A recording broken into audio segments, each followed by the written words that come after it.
MS coder में आपका स्वागत है। आज की इस वीडियो का हमारा टॉपिक है फेजेस ऑफ कंपाइलर। आज की इस वीडियो में हम जानेंगे कंपाइलर के कितने फेज होते हैं और हर फेज की क्या वर्किंग होती है, क्या प्रोसेसिंग होती है हर फेज के अंदर, वो हम बहुत ही डीपली डिस्कस करेंगे। तो बने रहिए लास्ट तक इस वीडियो में। सबसे पहले हम देखेंगे कि फेजेस ऑफ कंपाइलर यानी कि कितने फेज होते हैं कंपाइलर में, और फिर उनकी हम वर्किंग को जानेंगे। देखिए, जो कंपाइलर होता है उसको जो हम इनपुट देते हैं वो हाई लेवल लैंग्वेज होता है, और कंपाइलर का जो आउटपुट होता है वो लो लेवल लैंग्वेज होता है, यानी कि मशीन लैंग्वेज या फिर हम असेंबली लैंग्वेज भी बोल सकते हैं। कंपाइलर में जो टोटल फेज होते हैं वो 6 फेज होते हैं, और हर फेज की जो वर्किंग होती है वो एक दूसरे से डिफरेंस होती है। यहाँ पर जो पहला फेज है ये है लेक्सिकल एनालाइजर, नेक्स्ट है यहाँ पर सिंटैक्स एनालाइजर, फिर है semantic analyser, intermediate code generator, code optimisation, और फिर लास्ट में आता है यहाँ पर टारगेट कोड जनरेटर।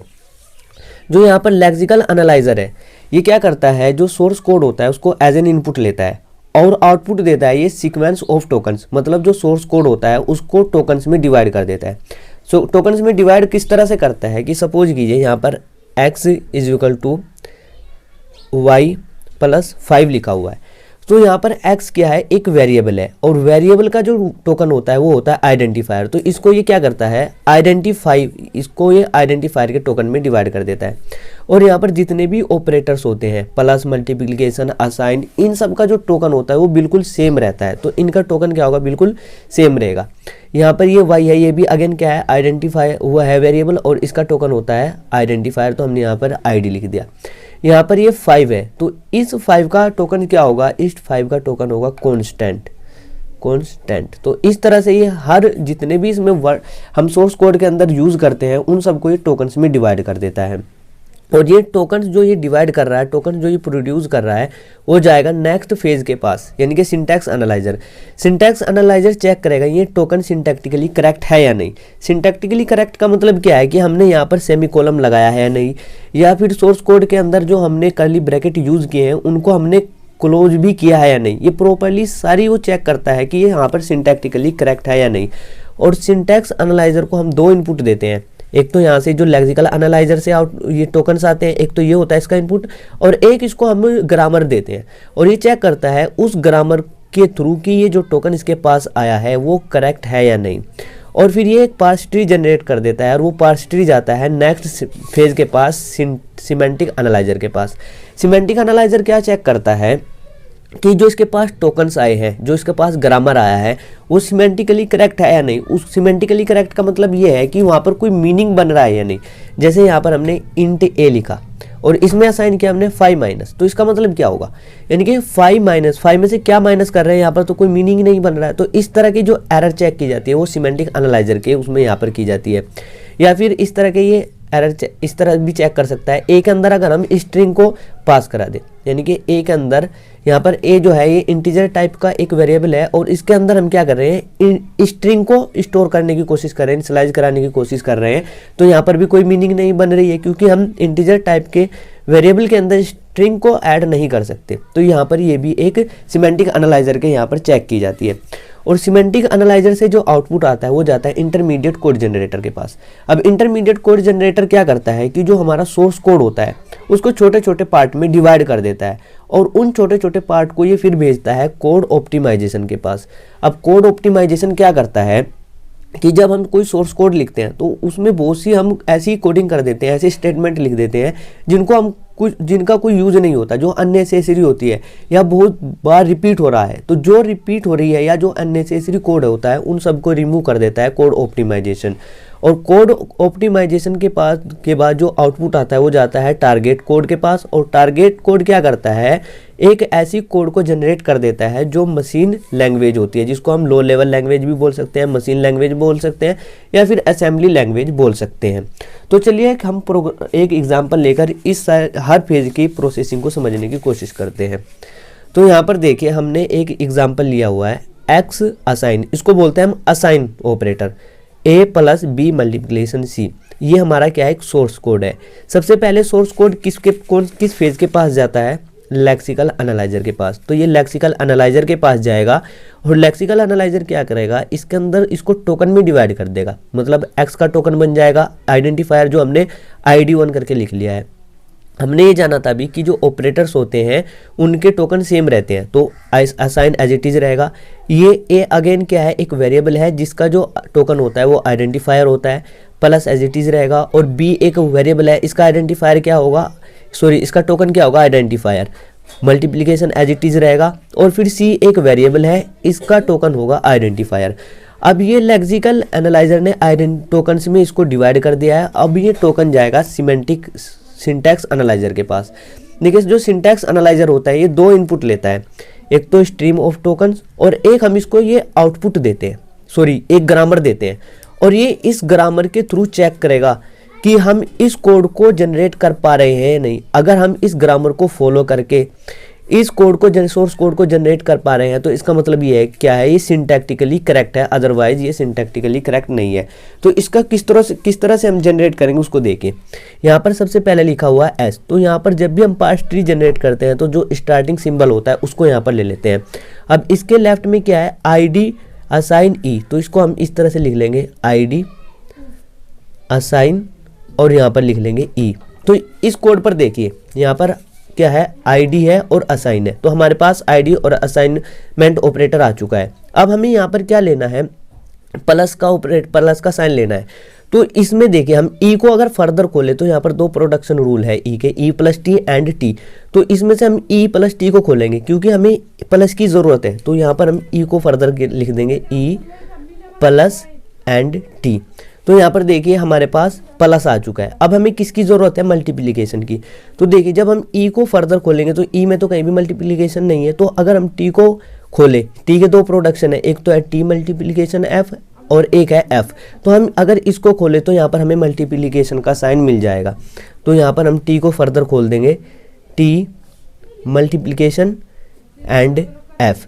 तो देखिए हमारे पास मल्टीप्लिकेशन भी आ चुका है। अब हमें किसकी ज़रूरत है, आइडेंटिफायर्स की। तो देखिए अगर मैं ई को फर्दर यहाँ पर खोल दूँ तो क्या मुझे आइडेंटिफायर मिल जाएगा। देखिए ई को मैं टी में खोल सकता हूँ क्योंकि प्लस तो हमारे पास आ चुका है, तो ई को हम टी में खोल देंगे और टी को हम फिर एफ में खोल देंगे क्योंकि हमारे पास मल्टीप्लिकेशन का साइन आ चुका है। तो यहाँ पर हम खोल देंगे इसको एफ में और एफ को हम फर्दर खोल देंगे ID में, तो यहाँ से हमें मिल जाएगा ID। इसी तरह यहाँ पर आइए, इस टी को हम एफ में खोल देंगे और एफ को ID में। तो टी को हमने एफ में खोल दिया और एफ को फिर हमने क्या किया, ID में खोल दिया। और फिर इस एफ को हम क्या करेंगे, इस एफ को ID में खोल देंगे। तो इस एफ को हमने क्या किया, ID में खोल दिया। अब हम चेक करते हैं कि क्या हम इस सोर्स कोड को जनरेट कर पा रहे हैं या नहीं। तो यहाँ पर देखिए जब हम ऐसे चलेंगे तो हमें एक ID मिल गई है ये वाली, और फिर जब हम ऐसे आएंगे तो यहाँ पर एक हमें असाइनमेंट ऑपरेटर भी ये वाला मिल चुका है। और जब हम इस नीचे की तरफ यहाँ पर मूव करते हुए आएंगे, देखिए जब हम नीचे की साइड मूव करते हुए आएंगे तो हमें एक ID और मिल चुकी है, ये वाली ID मिल गई है। अब हम देखें यहाँ पर हमें एक प्लस का ऑपरेटर भी ये वाला मिल चुका है। अब जब हम इस तरह से नीचे की तरफ मूव करेंगे तो हमें एक ID और मिली है, यानी कि ये वाला आइडेंटिफायर मिल चुका है। अब हम ऐसे यहाँ पर जाएंगे तो देखें यहाँ पर हमें मल्टीप्लिकेशन का साइन भी मिल गया है। और जब हम इस तरह से नीचे आएंगे तो हमें क्या है, एक आइडेंटिफायर और मिल चुका है। तो इस तरह से हमने ये चेक कर लिया कि ये ग्रामर क्या, ये सोर्स कोड क्या है, इस ग्रामर को फॉलो कर रहा है, यानी कि यहाँ पर सिंटैक्टिकली करे कोई भी एरर नहीं है। अब जो सिंटैक्स एनालाइजर ने जो ये पार्स ट्री जनरेट किया है ये जाएगा नेक्स्ट फेज के पास, दैट इज सिमेंटिक एनालाइजर।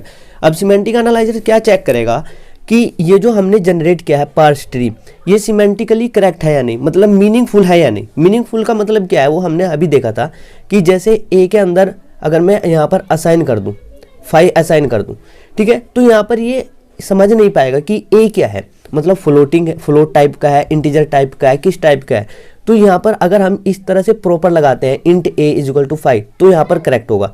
अगर मैं यहाँ पर ए इज इक्वल टू इस तरह से लिखता हूँ 5 मल्टीप्लिकेशन, तो यहाँ पर ये समझ नहीं पाएगा, यहाँ पर ये प्रॉपर मीनिंग नहीं निकल पाएगा कि 5 में हम किस चीज़ से मल्टीप्लाई कर रहे हैं। तो इस तरह की जो सारी एरर्स होती है वो जो डिटेक्ट की जाती है वो सिमेंटिक एनालाइजर के पास की जाती है। अगर सिमेंटिक एनालाइजर के पास ये सारी एरर दूर हो जाती है, ये इनमें से कोई भी एरर नहीं होती है, तो ये इस पार्स ट्री को, इस ग्रामर को आगे सेंड करता है नेक्स्ट फेज के पास। और नेक्स्ट फेज यहाँ पर क्या है, इंटरमीडिएट कोड जनरेटर। देखिए इंटरमीडिएट कोड जनरेटर का काम क्या होता है, जो सोर्स कोड होता है उसको छोटे छोटे पार्ट में डिवाइड कर देता है। तो हमारे पास सोर्स कोड क्या आता है, एक्स असाइन ए प्लस बी मल्टीप्लिकेशन सी। तो इसको हम किस तरह से छोटे छोटे पार्ट में डिवाइड कर देते हैं, इसको बोलते हैं हम 3 एड्रेस कोड, यानी कि जो इंटरमीडिएट जनरेट करता है वो 3 एड्रेस कोड होता है। 3 एड्रेस कोड क्या होता है, किस तरह से हम इसको जनरेट करते हैं, वो आने वाले ट्यूटोरियल में बहुत ही डीपली डिस्कस करेंगे। तो यहाँ पर सबसे पहले हम क्या करते हैं, बी मल्टीप्लिकेशन सी को लेते हैं और एक टर्मिनेटर के अंदर इसको स्टोर कर देते हैं। तो यहाँ पर हमने क्या किया, बी मल्टीप्लिकेशन को T1 के अंदर स्टोर कर दिया। अब देखिए यहाँ पर इस सोर्स कोड में देखिए, तो ए में हम क्या ऐड कर रहे थे, बी मल्टीप्लिकेशन सी, और बी मल्टीप्लिकेशन सी को हमने किस में स्टोर किया हुआ है, T1 के अंदर। तो अगर मैं a प्लस T1 कर दूं तो यहाँ पर कोई एरर नहीं आएगी, क्योंकि इसमें भी यही चीज़ रखी हुई है जो यहाँ पर थी। तो इसीलिए हमने यहाँ पर क्या किया, a प्लस मल्टीप्लिकेशन टी, और इसको असाइन कर दिया हमने T2 के अंदर। तो T2 के अंदर हमारा क्या आ गया है, a प्लस T1, और T1 के अंदर क्या है, b मल्टीप्लिकेशन c।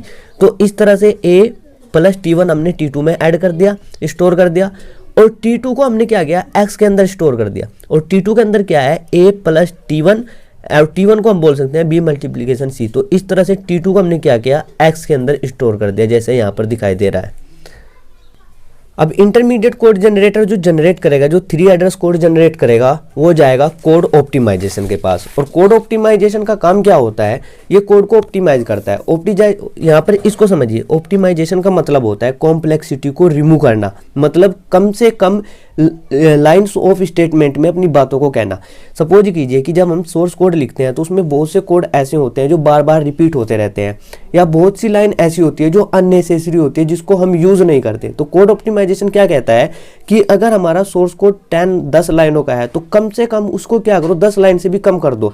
मतलब 10 लाइन में से 2-4 लाइन जो अननेसेसरी है, जिसमें जो कोड बार बार रिपीट हो रहा है, तो उसको रिमूव कर दो।